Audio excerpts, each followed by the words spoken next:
আসসালামু আলাইকুম। আমি তাওহিদ মনোয়ার আছি অ্যান্ড্রয়েড ডক্টের পক্ষ থেকে। তো আজকের এই ভিডিওতে আমি আপনাদেরকে দেখাবো যে কিভাবে আপনি আপনার অ্যান্ড্রয়েড মোবাইল থেকে ডিলিট হয়ে যাওয়া মেসেজকে আবার ফিরে পাবেন। তো ভিডিওটি শুরু করার আগে প্রথমেই আমি আপনাদেরকে একটি কথা বলি যে আপনারা যদি এখনও আমার চ্যানেলটিকে সাবস্ক্রাইব না করে থাকেন তাহলে এক্ষুনি আমার চ্যানেলটিকে সাবস্ক্রাইব করে নিন, কারণ আমি আমার এই চ্যানেলে প্রতিদিন অ্যান্ড্রয়েড রিলেটেড অসংখ্য ভিডিও আপলোড করে থাকি। তো সাবস্ক্রাইব করে সাথেই থাকবেন। তো অ্যান্ড্রয়েড মোবাইল থেকে ডিলিট হয়ে যাওয়া মেসেজকে ফিরে পেতে হলে আপনাকে প্রথমে যেটি করতে হবে যে গুগল প্লে স্টোর থেকে একটি অ্যাপ ইনস্টল করতে হবে, আর এই অ্যাপটির ডাউনলোড লিঙ্ক আমার ডিসক্রিপশনে দেওয়া আছে। আপনি চাইলে সেখান থেকে সরাসরি অ্যাপটিকে ডাউনলোড করে নিতে পারেন। তো অ্যাপটিকে ডাউনলোড করে নেবার পর জাস্ট আপনি প্রথমবার অ্যাপটির ভিতরে ঢুকবেন। তো প্রথমবার যখন আপনি অ্যাপটির ভিতরে ঢুকবেন তো এখানে অ্যাক্সেসিবিলিটির উপর একটি নোটিফিকেশন আপনাকে দেওয়া হবে। তো আপনি জাস্ট সেটিতে ক্লিক করে ওকে করে দেবেন।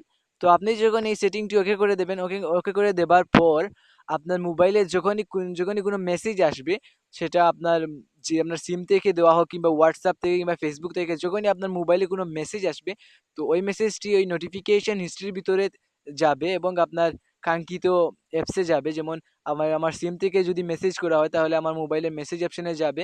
যেমন হোয়াটসঅ্যাপ থেকে মেসেজ করা হলে হোয়াটসঅ্যাপে যাবে এবং এই নোটিফিকেশান হিস্ট্রির ভিতরেও যাবে। তো যখন আমরা এই হোয়াটসঅ্যাপ থেকে মেসেজটিকে ডিলিট করে দেবো কিংবা আমাদের যে মেসেজ যে অ্যাপ্লিকেশনটি আছে ওই অ্যাপ্লিকেশনটির ভিতর থেকে ওই মেসেজটিকে ডিলিট করে দেবো, তখন আমরা আমাদের সেই অ্যাপ থেকে ডিলিট করে দেবো, কিন্তু এই নোটিফিকেশান যে হিস্ট্রি এটার ভিতরে কিন্তু ওই মেসেজটা থেকেই যাবে।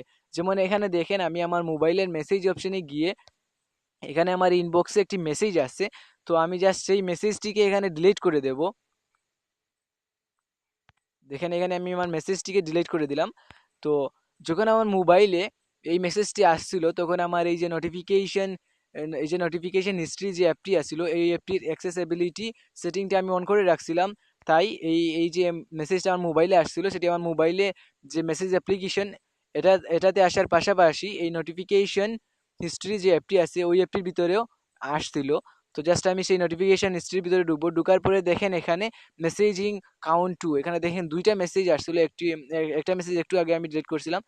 তো দেখেন এখানে দুইটা মেসেজ আমার মোবাইলে আসছিল এই অ্যাক্সেসিবিলিটিটা অন করার পর। তো দেখেন এই দুইটা মেসেজ এখানে দেখাচ্ছে।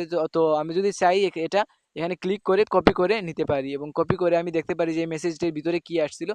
তো এটা যে আপনি শুধু আপনার সিমের মেসেজকে আপনি ব্যাকআপ পাবেন তাই না, আপনি চাইলে হোয়াটসঅ্যাপের কিংবা ফেসবুকের কিংবা যে কোনো অ্যাপের আপনার নোটিফিকেশনে যে মেসেজগুলো দেওয়া হবে সেই মেসেজগুলো আপনি এই অ্যাপের ভিতর থেকে অতি সহজে পেয়ে যেতে পারেন।